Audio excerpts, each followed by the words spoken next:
নমস্কার। পাঁচমেশালির আজকের পর্বে সকলকে স্বাগত। আজকের বিষয় বাংলার ভোট নিয়ে কি বলছে বুথ ফেরত সমীক্ষা। দ্বিতীয় দফার ভোট শেষ হতেই বিভিন্ন সংবাদ মাধ্যমে বুথ ফেরত সমীক্ষার ফল প্রকাশ হয়েছে। অধিকাংশ সমীক্ষাই বলছে বাংলায় পরিবর্তন হচ্ছে। শেষ পর্যন্ত এই সমীক্ষা কতটা মিলল তা জানা যাবে 4 তারিখ ফল বেরোনোর দিন। এর আগে দেখা গেছে বুথ ফেরত সমীক্ষা অনেক সময় মেলেনি, তবে মাঝে মধ্যে মিলেও যায়। ফল যা দেখানো হচ্ছে তাই যদি শেষ পর্যন্ত থেকে যায় তাহলে তা বাংলার রাজনীতিতে কী প্রভাব ফেলতে পারে তা নিয়ে দু একটি কথা বলা যায়। একটা কথা প্রথমেই বলে নেওয়া দরকার, বুথ ফেরত সমীক্ষা যা ইঙ্গিত দিচ্ছে তা থেকে বোঝা যাচ্ছে কেউই খুব বড় ব্যবধানে জয় পাচ্ছে না। ফলে প্রথমেই যে সম্ভাবনাটার কথা মাথায় আসে তা হলো বিধায়ক কেনাবেচা এবং দলবদলের সম্ভাবনা। বিজেপির মতো বিত্তবান দলের কাছে বিধায়ক কেনা কোনো কঠিন ব্যাপার নয়। অন্যদিকে দল ভাঙানোর ব্যাপারে কম যান না মমতা বন্দ্যোপাধ্যায়ও। গত 5 বছরেই শুধু নয়, তার আগে থেকেও তিনি বিরোধী দলে ভাঙন ধরিয়েছেন, আর এখন তাকে সামলাতে হবে নিজের দলের ভাঙন।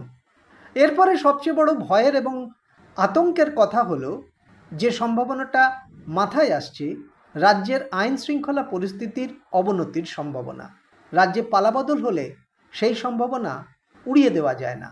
মমতা বন্দ্যোপাধ্যায় ক্ষমতা হারালে তার চারপাশে আলো করে থাকা বিনোদন জগতের কলাকুশলীরা আর কতদিন তার পাশে থাকবেন সেটাও কিন্তু রাজ্যের মানুষের কাছে একটা দেখার বিষয় হয়ে থাকবে।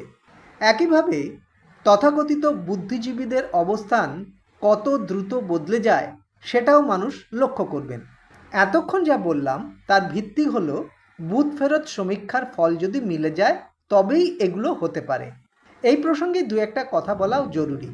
রাজ্যে 34 বছর ক্ষমতায় থাকার পর বামেরা ক্ষমতার বৃত্তের বাইরে যায়। গত 15 বছর ধরে তারা প্রায় ক্ষমতায় নেই, কিন্তু দলটা তো তাই বলে ভেঙে যায়নি, বহাল তবিয়াতেই আছে। এখনও তারা লড়াই করছে। একই কথা খাটে প্রদেশ কংগ্রেসের ক্ষেত্রেও, তারাও দীর্ঘদিন ক্ষমতার বাইরে। তাই বিধানসভা ভোটে হেরে গেলেই তৃণমূলও রাতারাতি তাসের ঘরের মতো ভেঙে পড়বে তা নাও হতে পারে।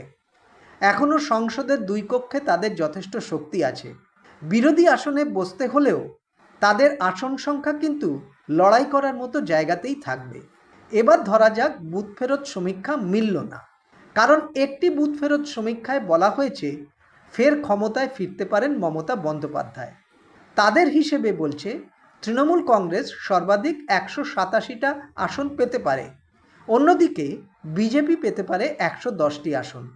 ভোট মরশুমে অনেক সংবাদ মাধ্যমে প্রকাশ করা হয়েছিল যে বিজেপির নিজস্ব সমীক্ষাও বলছে তাদের আসন 110-এর বেশি হচ্ছে না। ফলে এই সমীক্ষাটাও মিলতে পারে। আর তা যদি হয় তাহলে বলতে হবে বাংলা জয়ে ফের ব্যর্থ হলেন মোদি এবং অমিত শাহ।